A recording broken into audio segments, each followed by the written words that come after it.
আসসালামু আলাইকুম এভরিওয়ান, কেমন আছেন সবাই? আশা করি ভালো আছেন। তো আজকের এই ভিডিওতে দেখাবো কিভাবে খুব সহজে নিজের একটি টপ আপ ওয়েবসাইট বানিয়ে নেবেন। ওয়েবসাইটটি বানানোর জন্য আমাদের শুরুতে দরকার একটি ডোমেইন ও হোস্টিং। আপনারা যারা খুব কম দামে ডোমেইন হোস্টিং কিনতে চান তারা আমার সাথে কন্ট্যাক্ট করতে পারেন। আমার টেলিগ্রাম কন্ট্যাক্ট কিংবা হোয়াটসঅ্যাপ কন্ট্যাক্ট নাম্বার ডেসক্রিপশনে দেওয়া আছে। অযথা কেউ বিরক্ত করবেন না। আর যে কোনো ধরনের প্রিমিয়াম অ্যাপ ওয়েবসাইট কিংবা ফাইল কেনার জন্য সবার আগে ইনবক্স করুন। আচ্ছা, আমরা ওয়েবসাইটটি মেক করার জন্য ফার্স্ট অফ অল সি প্যানেলে চলে আসবো। দেন এখান থেকে আমরা ফাইল ম্যানেজার ওপেন করে নেব। তো এখানে আমরা যেহেতু মেইন ডোমেনে বানাবো, আমরা পাবলিক আন্ডারস্কোর HTML এ চলে যাব। তো এখানে দেখবেন যদি কারো ফাইল থাকে সেটা ডিলিট করে দেবেন। দেন আপলোড অপশনে ক্লিক করবেন, উপরে দেখবেন আপলোড অপশন আছে। দেন এখানে সিলেক্ট ফাইলে ক্লিক করে আপনাদের মেইন জিপ ফাইলটি আপলোড করে দিবেন। জিপ ফাইলটি আপলোডের পরে আমরা আমাদের ডেটাবেস ক্রিয়েট করে নিব। তো ডেটাবেস ক্রিয়েটের জন্য আমরা আমাদের সি প্যানেলে চলে যাব। দেন হইতেছে এগিন আমরা এখানে ক্লিক করব ডেটাবেস উইজার্ডে। দেন এখানে ডেটাবেস উইজার্ডে ক্লিক করার পর আমাদের যে ডেটাবেস নেমটা দিব তো সেটা এখানে লিখে নিব। লিখে দেওয়ার পর নেক্সটে ক্লিক করব আমরা নেক্সট স্টেপে।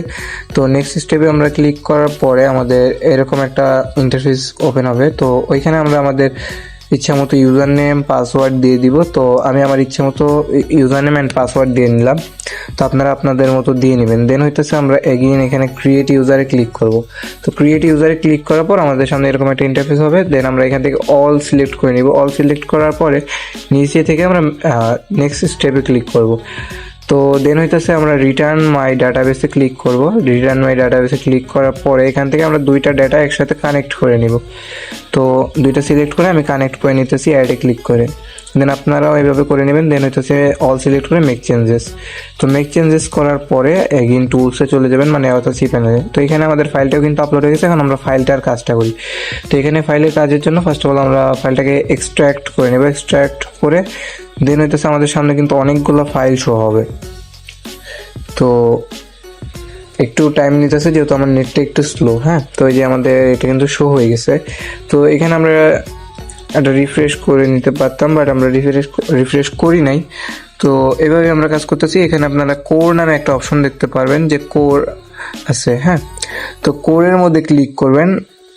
উপরে কোরের মধ্যে ক্লিক করার পর .env নামে একটা অপশন থাকবে। তো ওইটা ক্লিক করে ইডিতে চলে যাবেন। ইডিতে যাওয়ার পরে এখানে আপনাদের ডেটাবেস নেমটা দিবেন।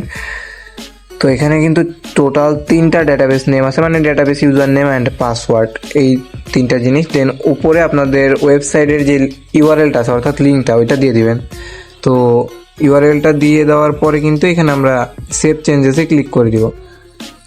তো আমি আমার ইউআরএলটা লিখে নিই, একটু ওয়েট। তো আমার ইউআরএল লেখা শেষ। দেন সেভ চেঞ্জেস, ওকে, আমাদের ডান। তো এখন কিন্তু আমাদের যে এসকিউএলটা আছে আমরা এসকিউএলটা আপলোড করব। তো এই জন্য আমাদের চলে যেতে হবে সি প্যানেলে গিয়ে পিএইচপি মাই অ্যাডমিনে। তো ফার্স্ট অফ অল আমরা পিএইচপি মাই অ্যাডমিনে চলে যাব। তো এখানে আমরা পিএইচপি মাই অ্যাডমিনে চলে গেলাম। দেন এখান থেকে আমরা আমাদের যেই ডেটাবেসটা আছে সেটা সিলেক্ট করে নিব। দেন এখানে আমরা ইম্পোর্টে ক্লিক করে আমাদের ফাইলটা ইম্পোর্ট করে নিব। তো এখানে আমরা আমাদের যে ফাইলটা আছে ফাইলটা ইম্পোর্ট করে নিলাম। দেন এখানে নিচে আমাদের ইম্পোর্ট অপশন আছে, মানে ইম্পোর্ট নামে একটা বাটন আছে, এটাই ক্লিক করলে ইম্পোর্ট হয়ে যাবে। তো তারপরে হইতেছে এখানে দেখতে পারবো যে অনেকগুলো ফিচার আছে। এগুলো আপাতত আমরা কাজ না করি, আপাতত আমরা যে ওয়েবসাইটটা আছে ওয়েবসাইটটা ভিজিট করি। তো এখানে আমাদের ডোমেনের উপর ক্লিক করলে কিন্তু আমাদের যে কাঙ্ক্ষিত ওয়েবসাইটটি আছে এটি শো হতেছে, মানে আমাদের ওয়েবসাইটের প্রায় বেশিরভাগ কাজ শেষ, মানে ওয়েবসাইটটি একদম ফুল রেডি, জাস্ট কিছু কাজ বাকি আছে। তো এখন আমরা এই কাজগুলো দেখাবো। তো ফার্স্ট অফ অল এই যে নিচে দেখতে পাচ্ছেন পিপিলিকা হোস্ট ডেভেলপার আরাহাত, এই জিনিসটা চেঞ্জ করবেন কিভাবে, মানে ডেভেলপার জিনিসটা চেঞ্জ করবেন কিভাবে। তো এইটা চেঞ্জ করার জন্য ফার্স্ট অফ অল ফাইল ম্যানেজারে চলে যাবেন। দেন হইতেছে আপনি কোরে চলে যাবেন। কোরে যাওয়ার পরে এখান থেকে রিসোর্সে ক্লিক করবেন। রিসোর্সে যাওয়ার পরে ভিউসে চলে যাবেন। ভিউসে যাওয়ার পর দেখবেন লেআউটস নামে একটা অপশন আছে। তো লেআউটসে ক্লিক করবেন। আমি লেআউটসে চলে গেলাম। লেআউটসে যাওয়ার পর এখানে app.blade.php নামে একটা ফাইল দেখতে পারবেন। এটা ক্লিক করে নিচের দিকে একটু স্ক্রল করবেন। হ্যাঁ, তো নিচে স্ক্রল করলে এখানে আপনারা দেখতে পারবেন যে ওই পিপিলিকা হোস্ট ডেভেলপার আরাহার এরকম কিছু একটা আছে। দেন উপরে টেলিগ্রাম লিঙ্ক আছে বা হোয়াটসঅ্যাপ নাম্বারের একটা লিঙ্ক আছে। সেটা আপনারা আপনাদের নাম দিয়ে দিবেন এবং নাম্বার থাকুক বা লিঙ্ক থাকুক সেটা আপনারা আপনারটা দিয়ে দিবেন। তো আমি আমারটা দিয়ে দিতেছি। তো আমি কিন্তু প্রায় সেটার কাছাকাছি চলে এসেছি। তো এটা অনেক ফাইলে অনেকবার খোঁজা লাগতে পারে, তো আপনারা খুঁজে নেবেন। তো আমি কিন্তু আমারটা চেঞ্জ করে নিতেছি। তো এখানে ফার্স্ট অফ অল যেটা ছিল এটা ডিলিট করে দিব, অ্যান্ড এটা দেখে ডিলিট করবেন যেন কোনো কোডিংয়ে প্রবলেম না হয়, আর কোডিংয়ে প্রবলেম হলে রিভার্স করে নেবেন, সমস্যা নেই। তো এখানে আমি আমারটা দিয়ে দিছি, অ্যান্ড উপরে যে লিঙ্কটা আছে ওইখানে লিঙ্কটা আমারটা আমি দিয়ে দিছি। তো দেন সব কিছু ওকে করার পরে আমরা সেভ চেঞ্জেসে ক্লিক করে দিব। সেভ চেঞ্জেস দেন হইতেছে এখানে কিন্তু আমাদের ওই নিচের কাজটা শেষ। এখন আমরা যদি আমাদের ডোমেইনে যাই, হ্যাঁ আমরা আমাদের যে ওয়েবসাইট আছে মানে ওয়েবসাইটের ডোমেইন, তো এখানে যাই। তো এখানে যাওয়ার পরে যদি আমরা নিচের দিকে স্ক্রল করি, নিচের দিকে স্ক্রল করলে কিন্তু দেখতে পাচ্ছি যে এটা চেঞ্জ হয়ে গেছে। দেন এখন আমাদের কাজ হইতেছে অ্যাডমিন প্যানেল। অ্যাডমিন প্যানেলটা কীভাবে বানাবো, তো এখানে আমরা লাস্ট স্ল্যাশ অ্যাডমিন লিখে দিব আমাদের ইউআরএল এর শেষে। তো এখানে কিন্তু শো হইতেছে না, তো একটু ওয়েট করেন, এই যে এখন কিন্তু হয়ে গেছে।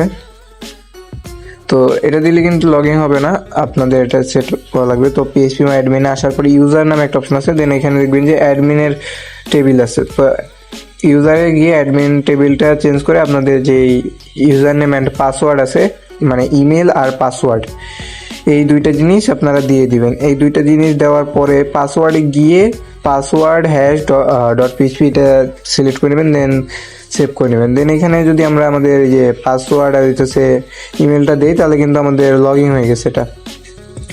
তো এখানে লগ ইন হওয়ার পরে আমরা এখানে অনেক ফিচার দেখতে পাচ্ছি। তো এখানে টোটালি আমরা যে আমাদের ওয়েবসাইটের ডিটেলস আছে এইগুলো আমরা এখান থেকে চেঞ্জ করে নিতে পারবো, যেমন নাম, লোগো, তারপর নোটিশ আছে, হেডার আছে, যা কিছু আছে আমরা এখান থেকে চেঞ্জ করে দেবো। মানে এমনকি আমাদের যে থেমটা আছে আমরা থেমটাও চেঞ্জ করতে পারবো। তো আমার ভিডিওতে অনেক ভুল হইতে পারে, এটা ক্ষমা দৃষ্টিতে দেখবেন। আর এখানে যা আছে সব কিছু আমরা চেঞ্জ করে নিতে পারবো, সিও থেকে নোটিশ, পাওয়ার, জেনারেল। দেন মানে জেনারেল হইতেছে ওয়েবসাইটের যেই ইনফোগুলো থাকে এইগুলা। দেন এখানে পেমেন্ট গেটওয়ে সেটআপের জন্য আমাদের যে পেমেন্ট গেটওয়ে অপশনটা আছে এটা আছে, এগুলোতে আমরা সব কিছু করে নিয়ে দেন সেভ চেঞ্জেসে ক্লিক করলেই হয়ে যাবে। তো এরপরে হইতেছে আমরা পপআপস নোটিফিকেশনটা যেটা এটা দেখালাম, এই যে পপআপস নোটিফিকেশন এখান থেকে সেট আপ করতে পারবেন। দেন মেনুতে গেলে এখান থেকে সব কিছু অ্যাড করে নিতে পারবেন। তো যারা যারা ভিডিওটা ফুল ওয়াচ করছেন অবভিয়াসলি সাবস্ক্রাইবটা করে দিবেন আর একটা লাইক করে দিবেন। তো নেক্সট ভিডিও আসা পর্যন্ত অপেক্ষা করুন। আল্লাহ হাফেজ।